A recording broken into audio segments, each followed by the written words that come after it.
Today I will talk about how can you change your password on your Reddit app. We're going to figure out the solution or know how you can do that on your app. So you just follow these ways and it's going to work with you. All you have to do in the first, you just go here above your photo profile, click on it. So then it's going to show for you a list like this here. You go down here until you will find here settings, just click on it. Then it's going to take you to this list. It's going to show for you like this. Click here on account settings, just click on account settings.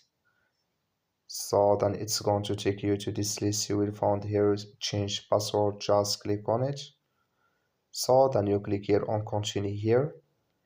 Then here they will send to you email message on your email. You just click on OK.